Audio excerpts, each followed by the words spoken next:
What's up, everyone? Welcome to another episode of the Pancake King Life and Marriage on the Spectrum.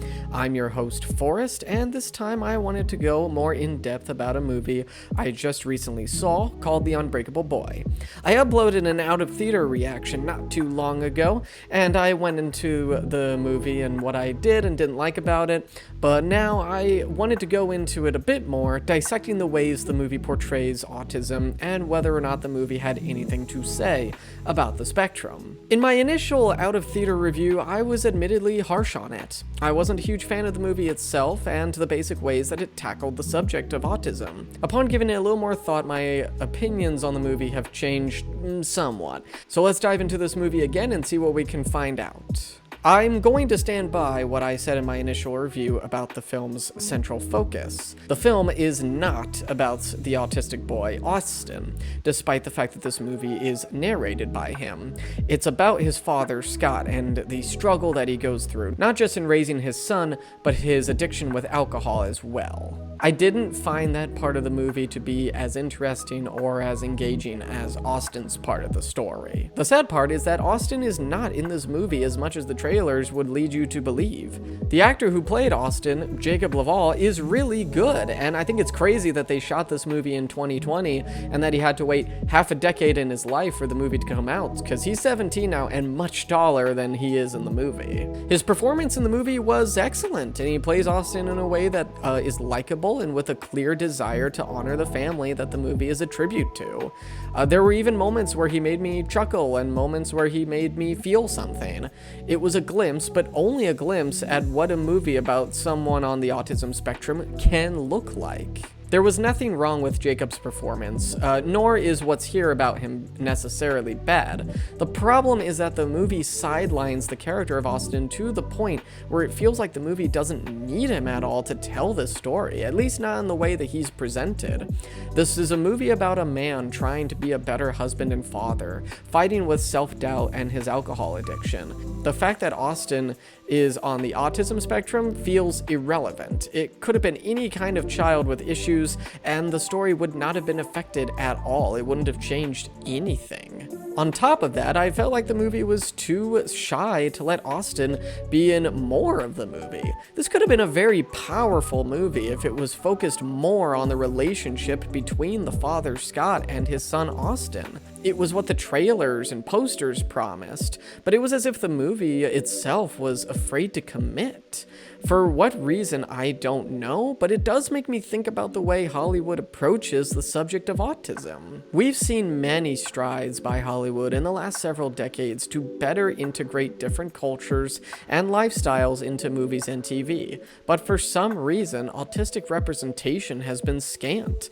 The best autistic representation tends to be when it involves characters that aren't even supposed to be explicitly on the spectrum, like Tech from Star Wars: The Bad Batch, Spock from Star Trek, or Temperance from Bones.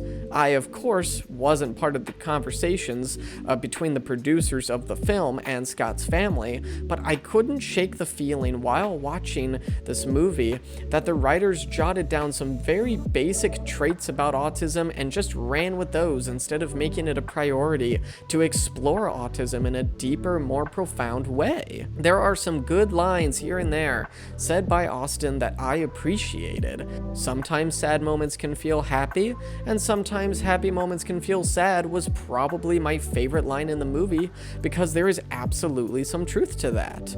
We as autistic people struggle day after day to have a solid handle on the emotions going on in us and what they mean.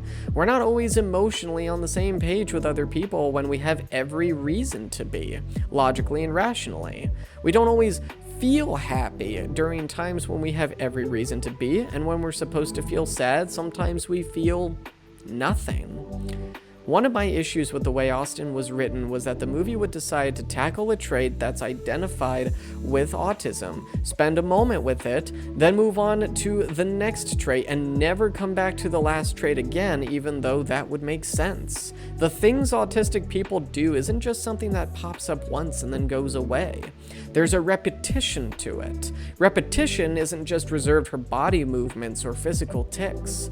It's psychological too. I think there was a lost lost opportunity to tell a simpler story with this movie. This movie wanted to cover so many points in Scott's life that it lost focus on why people wanted to see this movie in the first place. Imagine a movie that focuses primarily on the relationship between a parent and their autistic child. It takes place over a shorter period of time, but we're there through the autistic child's repetition, the raised voices, the hyperfixations, the emotions that spiral out of control, but also the passion for the things the child loves and the ways in which the child changes his parent's life. It would be an exhausting 2 hours for sure, but a very eye-opening one. Autistic traits don't just come and go like this movie treats them to. They stick, and they're very hard, if not impossible at times, to get off. What Hollywood needs to do is actually start hiring autistic writers. So many times, the director of movies and TV shows with autistic representation love telling everyone that they talked to an autistic person or two, or people who aren't autistic but know people who are. So many times, the director of movies and TV shows love to gloat about the fact that they talked to an autistic person or two, or talked to non-autistic people who happen to know autistic people, and to them, that's enough. But you would have a hard time finding a movie or show with autistic representation where the actor is autistic or the writer is. And it doesn't make sense to me why it seems to be so hard for Hollywood to arrange something like that when it's so easy for them to capture other lifestyles and representations using people from those places. This wasn't a terrible movie by any stretch. There were parts of it I even enjoyed.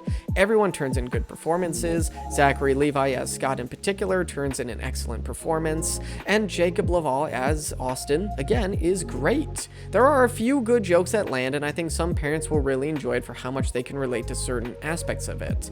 I just felt like the trailers were a bit deceptive and gave us a movie that could have been something special for people on the autism spectrum, but gave us something else instead. This isn't the definitive autism movie. Maybe we'll get that movie someday, but it's definitely not today.